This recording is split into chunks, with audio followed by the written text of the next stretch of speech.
चलिए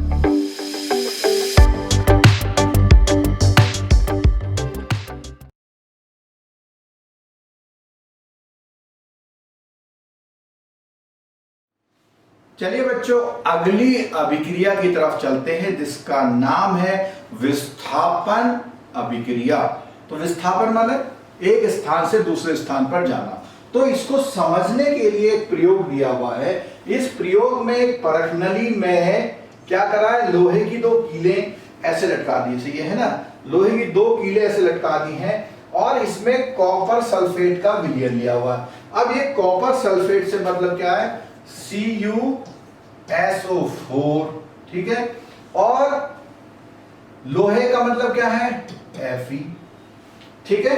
तो इनकी अभिक्रिया कराई और ये जो कीले हैं एक धागे से इसलिए लटका दी कि वो नीचे को ना ज्यादा जाएं, वो थोड़ा बीच में को रहें, ठीक है।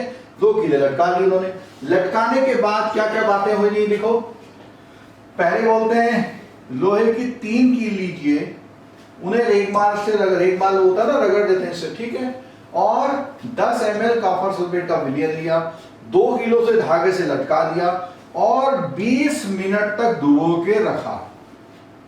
20 मिनट पश्चात दोनों कीलो को कॉपर सल्फेट के विलयन से निकाल लिया और उसके बाद क्या है, डूबी कीलों के रंग की तुलना बाहर रखी कील से कीजिए, ठीक है। बहुत आसान सा है, ना कुछ गर्म करना ना कुछ करना है। एक परख नली में कॉपर सल्फेट का विलयन लेना है, उसमें ऐसे कील लटका देनी है, वो कील को 20 मिनट छोड़ देना है और देखना है कि क्या होता है, ठीक। देखिए चित्र के कलर में दिखाई दे रहा है क्या हुआ देखिए। एक जो कील जो अंदर डाली हुई थी, बाहर जो निकाली वो इस कलर में हो गई है, जबकि जो पुरानी कील थी वो स्टील की तरह चमक रही है अभी भी, ठीक है। इसका कलर कुछ ब्राउन जैसा हो गया। क्या हुआ, लोहे की कील का रंग भूरा क्यों हो गया, कॉपर सल्फेट का विलयन नीला, रंग मलिन क्यों पड़ गया। आप देखिए दोनों बात हो रही है कि ये भी रंग जो कॉपर सल्फेट था वो रंग भी पहले ऐसा था तो ऐसा हो गया, नीला हो गया, ठीक है।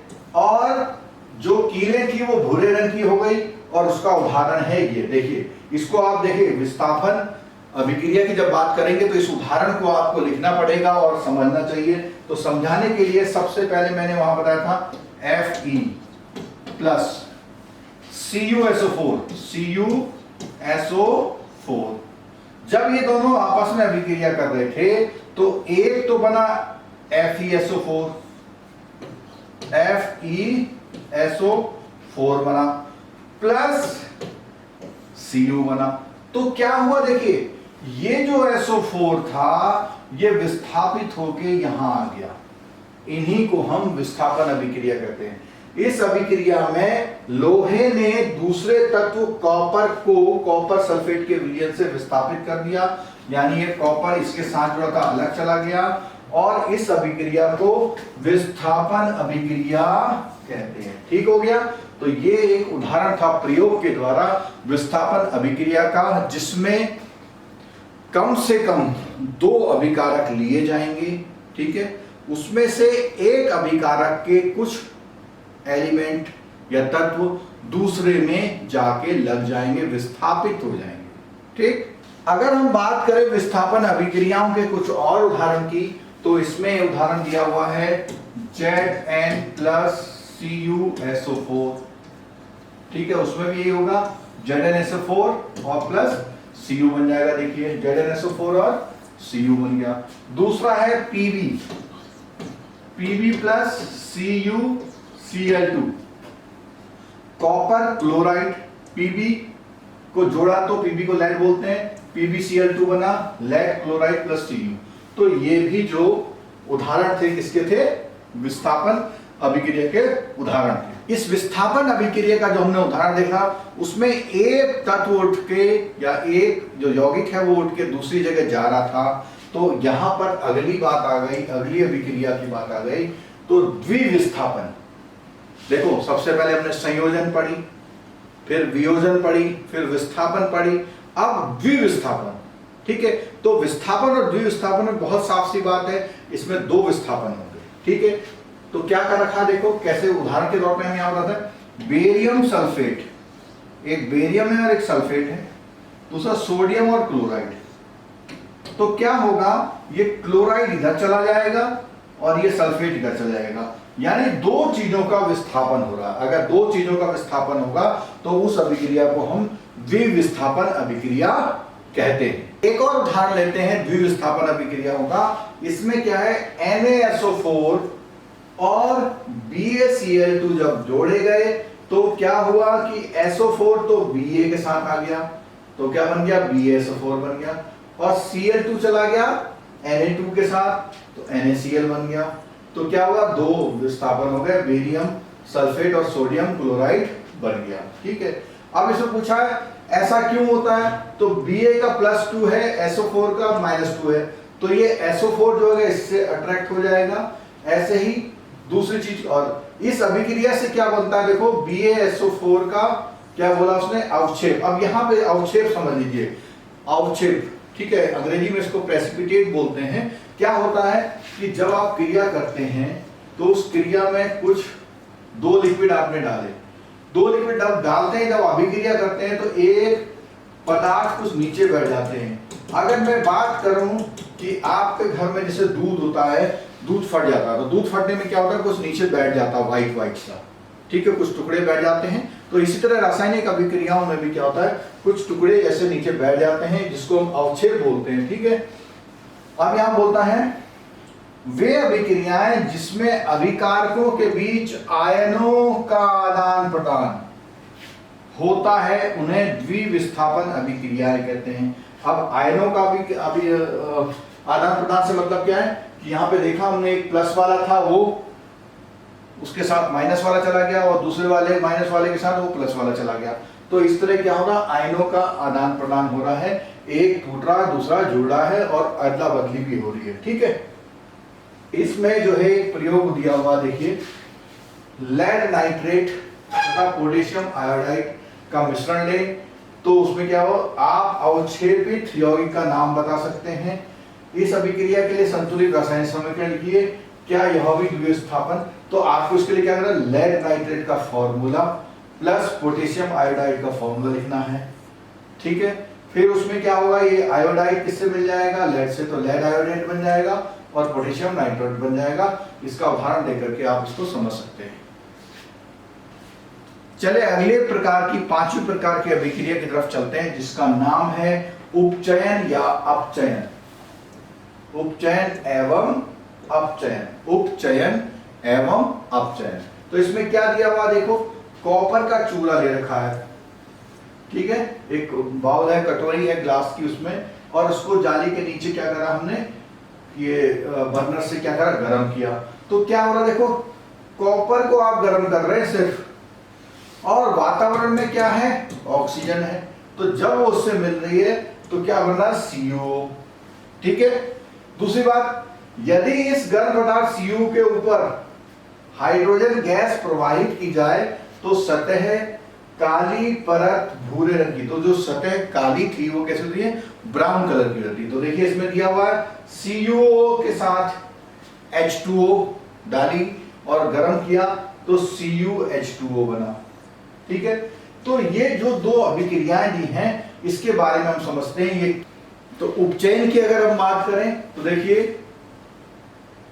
अभिक्रिया के समय जब किसी पदार्थ में ऑक्सीजन की वृद्धि होती है तो कहते हैं इसका उपचयन हुआ है। जब अभिक्रिया में किसी पदार्थ में ऑक्सीजन का ह्रास यानी कमी होती है तो उसे बोलते हैं अपचयन। तो परीक्षा में जब आएगा तो आप बोलेंगे ऑक्सीजन में वृद्धि होना, ऑक्सीजन में क्या होना, वृद्धि होना क्या कहलाता है, उपचयन कहलाता है, और ऑक्सीजन में कमी होना अपचयन कहलाता है। तो अपचयन और उपचयन अभिक्रिया क्या होती है, वो अभिक्रिया जिसमें ऑक्सीजन की उत्पादन बढ़ती है, ऑक्सीजन बढ़ता है, उसको हम उपचयन, जिसमें ऑक्सीजन कम होती है उसको हम अपचयन अभिक्रिया कहते हैं। इस उदाहरण को देखिए, इससे बहुत अच्छी तरह समझ में आ जाएगा उपचयन और अपचयन का। तो क्या हुआ है, ये जो जब कॉपर ऑक्साइड बन गया, सिर्फ कॉपर, कॉपर ऑक्साइड, यहाँ पे ऑक्सीजन थी, हट गई, तो इसको बोलेंगे हम अपचयन। हमने बताया था ना, ठीक है। तो इसमें क्या हो रहा है देखो, और एक बात और है कि हाइड्रोजन में ऑक्सीजन की वृद्धि हो रही है, इसलिए यह उपचयित हुआ। किसी अभिक्रिया में एक अभिकारक उपचयित तथा दूसरा अभिकारक अपचयित होता है, तो इस अभिक्रियाओं को उपचयन, अपचयन अथवा रेडॉक्स अभिक्रिया कहते हैं। ये बहुत इंपॉर्टेंट है बच्चों, एक क्वेश्चन इसमें से कई बार पूछा जाता है कि रेडॉक्स अभिक्रिया क्या होती है या उपचयन अपचयन अभिक्रिया क्या होती है, तो आप जवाब देंगे ऐसी अभिक्रिया जिसमें एक पदार्थ का अपचयन हो और दूसरे पदार्थ का उपचयन हो, ऐसी अभिक्रिया रेडॉक्स अभिक्रिया कहलाती है। और रेडॉक्स के कुछ और उदाहरण भी दिए हुए हैं, जिंक ऑक्साइड प्लस कार्बन, तो जिंक अकेला हो गया, ये ऑक्सीजन कार्बन के साथ चली गई। दूसरा MnO2 HCl, तो MnCl2 H2O, और क्या, तो इसमें क्या हो रहा है देखो, Mn के साथ O2 था, चला गया, ठीक है, H के साथ O आ गया, तो दोनों एक साथ हो रही है। तो ये उदाहरण भी क्या हो रहे हैं, हमारे उपचयन अपचयन अभिक्रियाओं के उदाहरण है। ये प्रश्न बहुत इंपॉर्टेंट है। इन जो इक्वेशन समीकरण दे रखी हैं, अभिक्रिया दे रखी हैं, उन अभिक्रियाओं को आप लिख कर याद कर लीजिएगा। ये प्रश्न कई बार परीक्षा में पूछा जा चुका है। बच्चों, इन सभी पांचों प्रकार की अभिक्रियाओं को जानने के बाद इस अध्याय में अगली दो घटनाएं और दी हैं, जिसमें से पहली घटना है संक्षारण। तो संक्षारण समझते हैं क्या होता है कि आपने देखा होगा कि लोहे की जो कील होती है चमक होती है, लेकिन आप उसको घर में कुछ दिन रख दें तो उसके ऊपर हल्का हल्का भूरा भूरा रंग, जिसको हम जंग कहते हैं, वो चढ़ जाता है। अब क्या हो रहा है देखिए, इसमें कुछ अन्य धातुओं में भी ऐसा परिवर्तन होता है। क्या चांदी और तांबे पर भी होता है ऐसा कुछ? बिल्कुल होता है। तांबे में अगर आप देखें तो हल्का हल्का हरे रंग का वो चढ़ जाता है, ठीक है। और जब कोई धातु अपने आसपास अम्ल आर्द्रता से संपर्क में आती है, तब ये संक्षारित होती है। तो क्या बोल रहा है, कोई भी धातु है अपने आसपास, या तो नमी, आर्द्र का मतलब जो नमी मॉइस्चर होता है वो, या अम्ल के साथ संपर्क में आएगी तो क्या होगी, संक्षारित होती है। और ऐसी अभिक्रिया को हम लोग संक्षारण कहते हैं। ऐसी प्रक्रिया को हम लोग क्या बोलते हैं, संक्षारण कहते हैं। चांदी के ऊपर काली परत व तांबे के ऊपर हरी परत चढ़ना संक्षारण के उदाहरण है, ठीक है, ऑटोमेटिक हो रहा है। दूसरा, संक्षारण के कारण कार के ढांचे, पुल, लोहे की रेलिंग वगैरह में क्या होता है, एक समस्या बनी रहती है कि उसमें जंग लग जाता है, तो हम लोग क्या करते हैं, उसमें एक पेंट कर देते हैं। तो संक्षारण की अभिक्रिया को रोकने के लिए हम लोग पेंट करते हैं। दूसरा है विकृत गंधिता।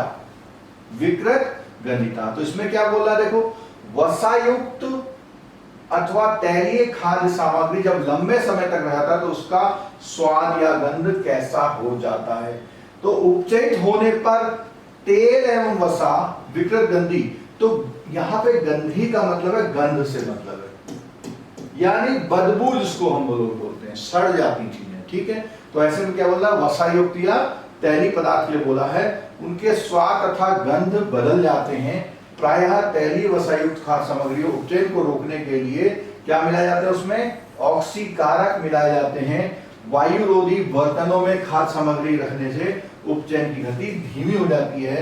आप जानते हैं कि चिप्स बनाने वाले चिप्स की थैली में से ऑक्सीजन हटाकर नाइट्रोजन जैसे कम सक्रिय गैस युक्त कर देते हैं। अब देखो यहाँ कितना अच्छा उदाहरण, जब आप 10 रुपए का चिप्स लेते हैं तो इतना बड़ा पैकेट दिखता है, लेकिन जब उसे खोलते हैं तो इतनी सी चिप्स निकलती है।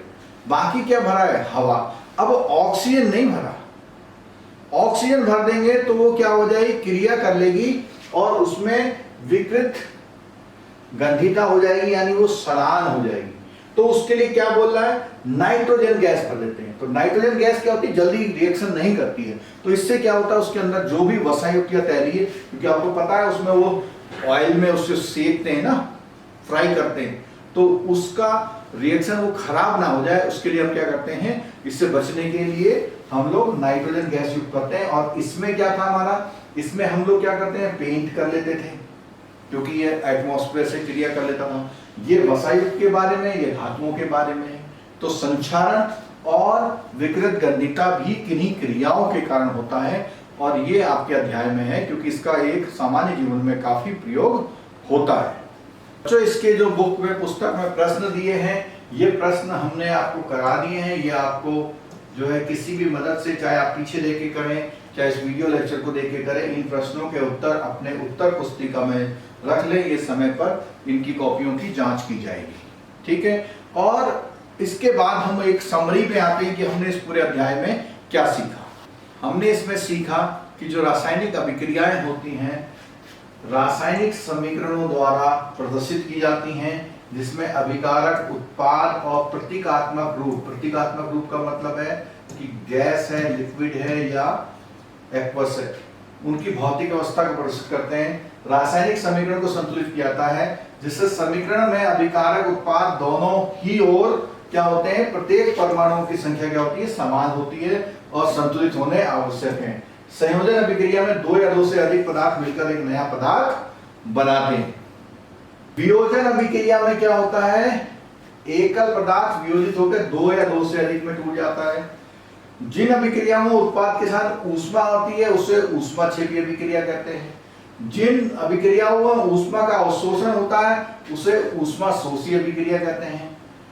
जब एक तत्व दूसरे तत्वों के यौगिक को विस्थापित कर देता है, तो उसे विस्थापन अभिक्रिया कहते हैं। और द्विविस्थापन में क्या होता है, दो अलग अलग परमाणु का समूह जो है के आयन जो है आपस में विस्थापित हो जाते हैं।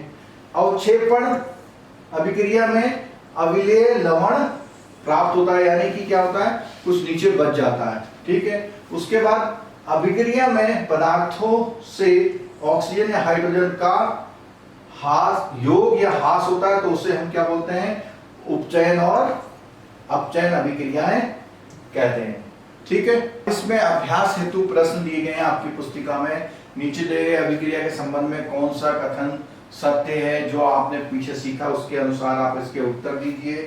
दूसरा ये जो प्रश्न है, दूसरी अभिक्रिया दे रखी, उसमें पूछा हुआ है क्या हुआ है, ठीक है। उसके बाद अगले उसमें लोहे के चूर्ण पर तनु हाइड्रोक्लोरिक अम्ल डालने पर क्या होता है, सही उत्तर पर निशान लगाना है। संतुलित रासायनिक समीकरण क्या है, उसके बारे में, संतुलित करना क्यों आवश्यक है। रासायनिक समीकरण के रूप में परिवर्तित कर उन्हें संतुलित किया कीजिए। ये जो क्वेश्चन दे रखा है, इसमें आप क्या करेंगे, पूरा रासायनिक समीकरण लिख के उसको संतुलित करेंगे। और ये जो दोनों क्वेश्चन है, पांचवा और छठा, बहुत इंपॉर्टेंट है। ये 5 मार्क्स के क्वेश्चन आते हैं,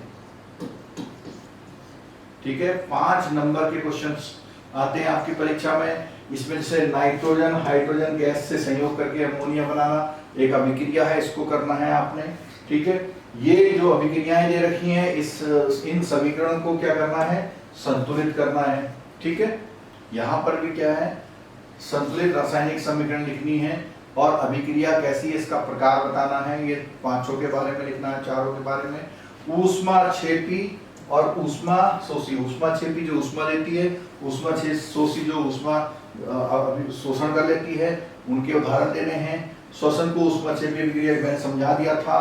वियोजन अभिक्रिया का संयोजन अभिक्रिया के विपरीत क्यों कहता है, इन अभिक्रियाओं के लिए समीकरण ये। तो बच्चों, ये अध्याय हमारा जो है ये पूरा होता है, रासायनिक अभिक्रियाएं एवं समीकरण। इस पूरे लेक्चर्स को आप दोबारा एक बार देख लीजिएगा, तो आपका ये चैप्टर बहुत सही हो जाएगा।